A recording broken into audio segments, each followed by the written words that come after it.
Students, today we are going to start a chapter Units and Measurements in Physics. Right इसको हिंदी में हम क्या कहते हैं? मात्रक तथा मापन। हम इस चीज़ को आज हम स्टडी करेंगे।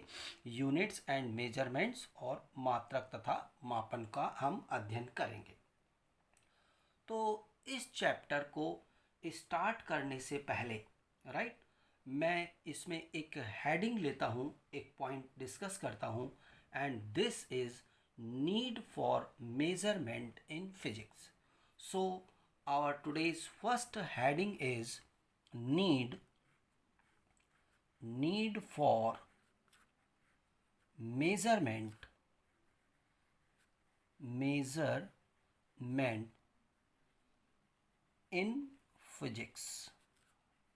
in physics right.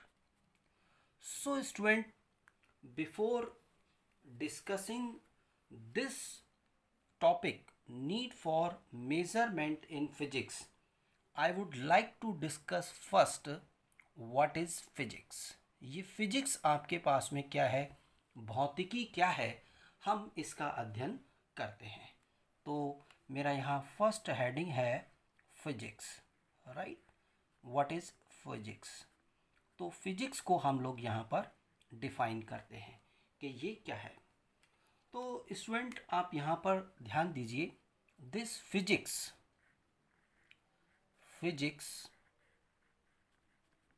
Is an exact science,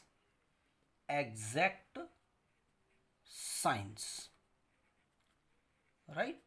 exact science है मतलब मीन जो बिल्कुल सही है, एग्जैक्ट साइंस है विच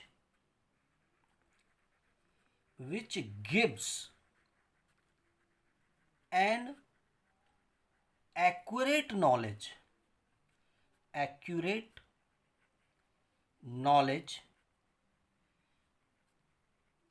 right, knowledge about the nature and the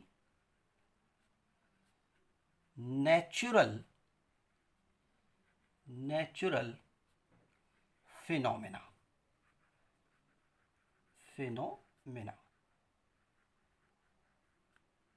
right students.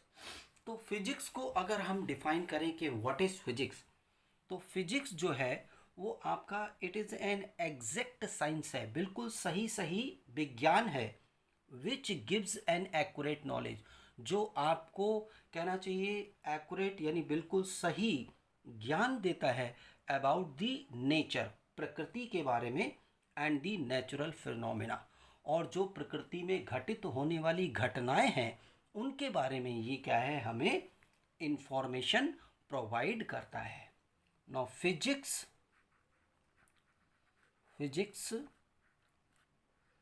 expresses various natural phenomena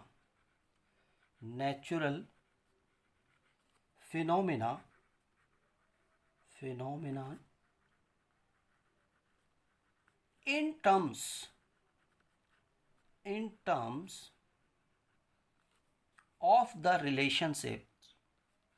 of the relationships among the quantities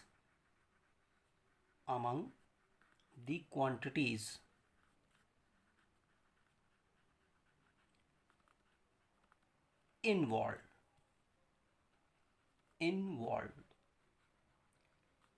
means ये क्या करता है, जो फिजिक्स है it expresses various natural phenomena in terms of the relationship.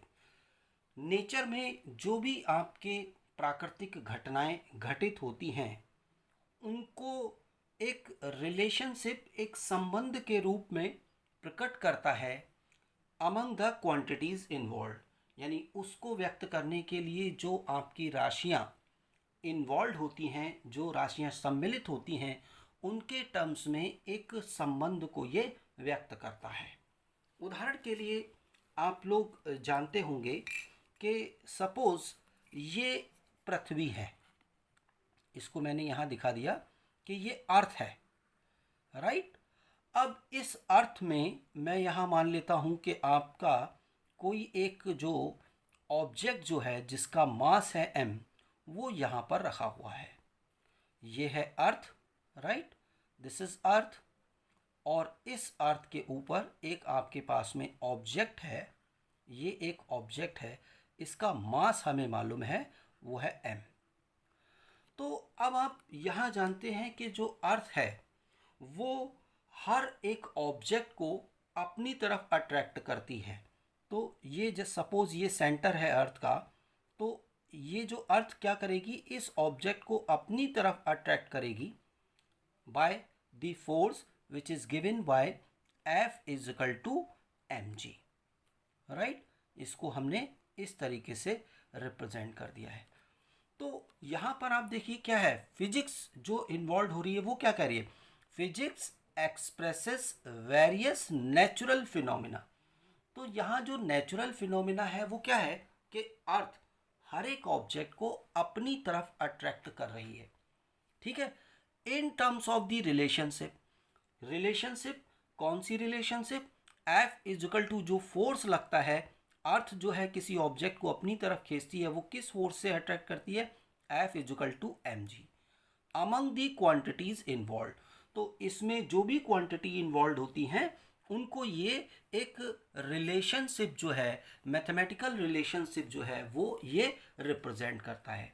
Now in this case जो F है आपके पास में वो क्या रिप्रेजेंट कर रहा है, F is equal to force, force on the object, on the object, right, due to earth, right. और this is also known as the gravitational force. इसको हम क्या कहते हैं, ग्रेविटेशनल, ग्रेविटेशनल फोर्स, ग्रेविटी के कारण जो इस पर फोर्स लगता है। तो that is F is equal to force on the object due to earth. And यहाँ पर जो m है आपके पास में, वो m क्या रिप्रेजेंट कर रहा है, m जो है this is what, this is mass of the object. जो ऑब्जेक्ट है आपके पास में, तो यहाँ क्वांटिटी कौन सी इन्वॉल्व हुई, एक ऑब्जेक्ट का मास। एंड g जो है आपके पास में, ये क्या रिप्रेजेंट करता है, this represents the acceleration, acceleration due to gravity, right. तो यहाँ पर जो फिजिक्स है वो क्या एक्सप्रेस कर रही है, physics expresses various natural phenomena. ये नेचुरल फिनोमिना है कि अर्थ हर एक ऑब्जेक्ट को अपनी तरफ अट्रैक्ट करती है in terms of the relationship. Attract करती है तो जो फोर्स है, जिस फोर्स से अट्रैक्ट करती है, that can be given by F is equal to mg among the quantities involve. तो यहाँ पर इनके बीच में force, mass of the object and acceleration due to gravity के बीच में क्या है, जो क्वांटिटीज इन्वॉल्व हैं उनके बीच में क्या रिलेशन है, उसको ये एक्सप्रेस करता है। तो this is your example number 1। मैं यहाँ पर इसका एक और दूसरा एग्जाम्पल आपके साथ में डिस्कस कर लेता हूँ। फॉर एग्जाम्पल, ये आप इसको भी जानते हैं, सपोज ये आपके पास में एक ऑब्जेक्ट है, इस ऑब्जेक्ट का मास है m1 और इससे आपका कुछ डिस्टेंस पर एक दूसरा ऑब्जेक्ट है, r डिस्टेंस पर एक दूसरा ऑब्जेक्ट है, तो इसका मास है m2। तो स्टूडेंट्स, हम लोग ये जानते हैं कि जो आपका ऑब्जेक्ट्स हैं, हर एक ऑब्जेक्ट यूनिवर्स के अंदर जो भी ऑब्जेक्ट है वो आपका दूसरे ऑब्जेक्ट को अपनी तरफ अट्रैक्ट करता है, right, that is called gravitational force. तो यहाँ पर जो फोर्स इन दोनों ऑब्जेक्ट्स के बीच में the gravitational force, the gravitational force acting between the two mass objects, the two mass objects,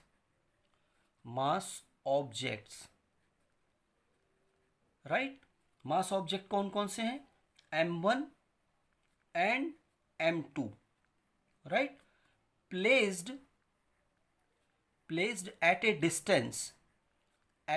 distance, small r in the universe, इस ब्रह्मांड में हमने मान लिया कि दो ऑब्जेक्ट हैं m1 और m2 और ये एक दूसरे से r डिस्टेंस पर हैं, तो ये जो है वो एक दूसरे को अट्रैक्ट करेंगे due to the gravitational force. तो यहाँ पर जो फोर्स लगेगा that can be given by F is equal to G m1 m2 upon r square, right. तो यहाँ हमें मालूम है F क्या है, इन दोनों के बीच में जो फोर्स लग रहा है।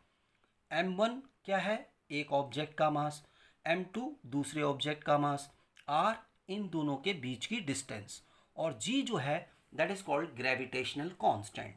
यहाँ F तो है आपके पास में फोर्स, और you can say the gravitational force,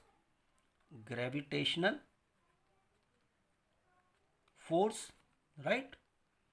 और m1 and m2 they are the masses of the objects, जो वस्तुएं हैं उनके द्रव्यमान हैं, and r, small r is the distance, is the separation between the objects,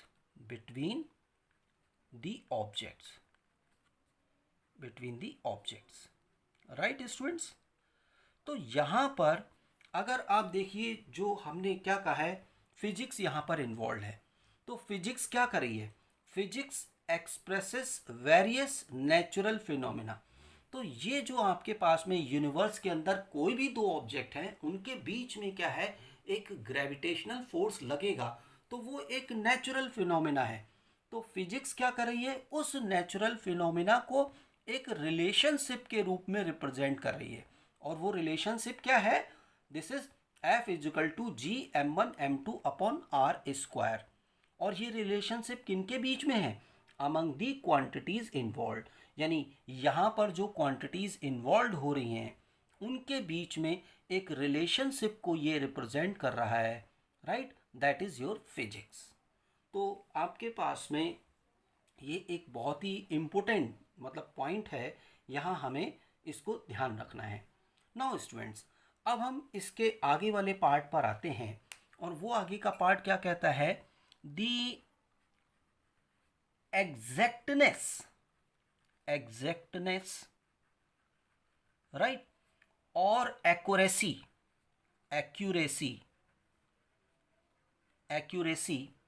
of these relationships,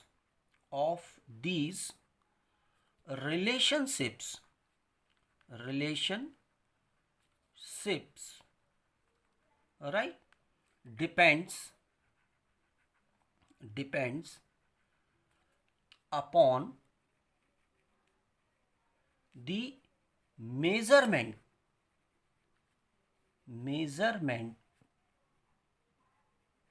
we make, right student. तो यहां आप समझिएगा, ये जो आपके पास में आपने एक रिलेशनशिप जो है वो ऑब्जेक्ट्स के बीच में जो ग्रेविटेशनल फोर्स लग रहा है उसके लिए दिया है। तो इस रिलेशनशिप की जो एग्जैक्टनेस है कि एग्जैक्टली कितना फोर्स लग रहा है, यानी ये कितना सही है, तो वो जो आपके पास में है यहाँ पर द एग्जैक्टनेस और the accuracy of these relationships, इनकी जो एक्यूरेसी है वो किस पर डिपेंड करती है, it depends upon the measurements we make. हमने जो मेजरमेंट लिए, सपोज आपके पास में जैसे ये आपको एक ऑब्जेक्ट दे रखा है जिसका मास है m1। अब इस मास को मैं जितना एक्यूरेटली कैलकुलेट करूंगा तो उतना ही ये जो रिलेशनशिप है वो उतना ही एक्यूरेट होगी। सेम ये जो सेकंड ऑब्जेक्ट का मास मैं जितना एक्यूरेटली मेजर करूंगा, इस रिलेशनशिप की जो एग्जैक्टनेस है वो उतनी ही स्ट्रांग होगी, उतना ही ज़्यादा ये क्या होगा, एक्यूरेट होगा। और ऐसे ही जो डिस्टेंस है इन दोनों ऑब्जेक्ट्स के बीच में, तो ये जितना मैं एक्यूरेटली मेजर करूंगा तो उसकी एग्जैक्टनेस, इस इक्वेशन की एग्जैक्टनेस जो भी है वो उस पर डिपेंड करेगी। तो यहाँ पर आपके पास में मेज़रमेंट जो है वो आपका एक बहुत ही इम्पोर्टेंट टॉपिक है जिसको हमें स्टडी करना है। क्योंकि अगर आपने चीज़ों को एक्यूरेटली मेज़र किया है तो उसके बीच में जो आपके पास में नेचुरल फिनोमेना है उसको आप एग्जैक्टली आप रिप्रेजेंट कर सकते हो। और अगर आपके मेजरमेंट सही नहीं है तो फिर आपके पास में वो जो रिलेशनशिप है वो एग्जैक्ट नहीं होगी, वो आपको गलत रिजल्ट्स देगी, राइट। तो यहाँ पर the accuracy of the measurements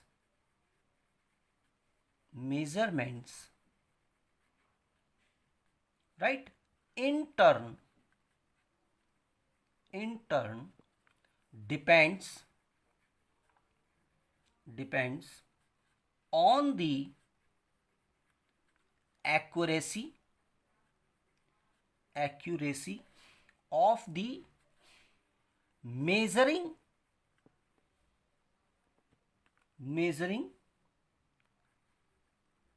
instrument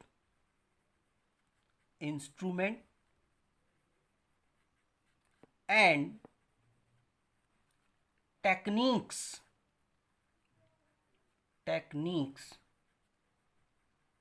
right.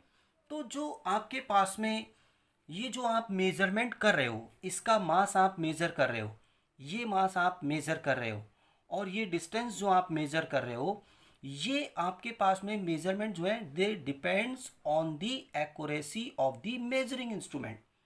मास को मेजर करने के लिए आपने जो इंस्ट्रूमेंट यूज किया है तो उसकी कहना चाहिए एक्यूरेसी पर डिपेंड करता है, राइट।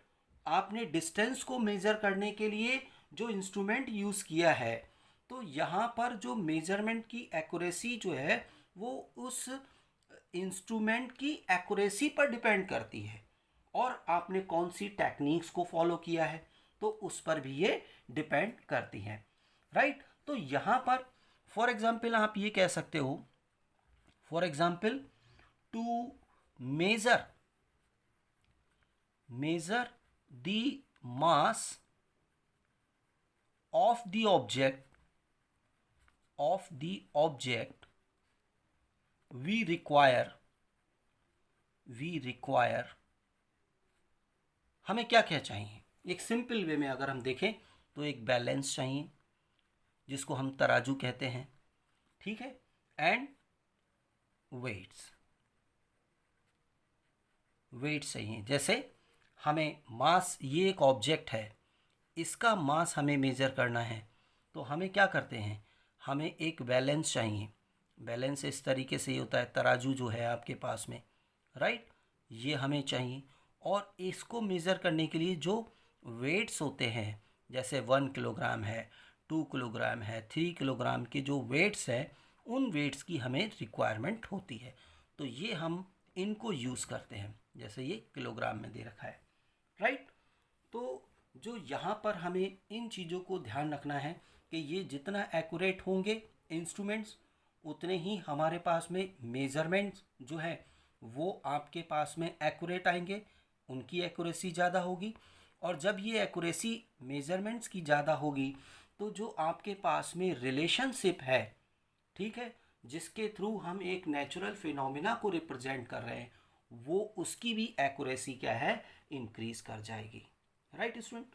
तो यहाँ पर एक चीज़ और ध्यान रखनी है, जो आपके पास में recent progress in science and technology जो है, यानी कि साइंस और टेक्नोलॉजी के अंदर जो आपका रिसेंटली जो प्रोग्रेस हुई है, it is possible only due to the development of high precision instruments.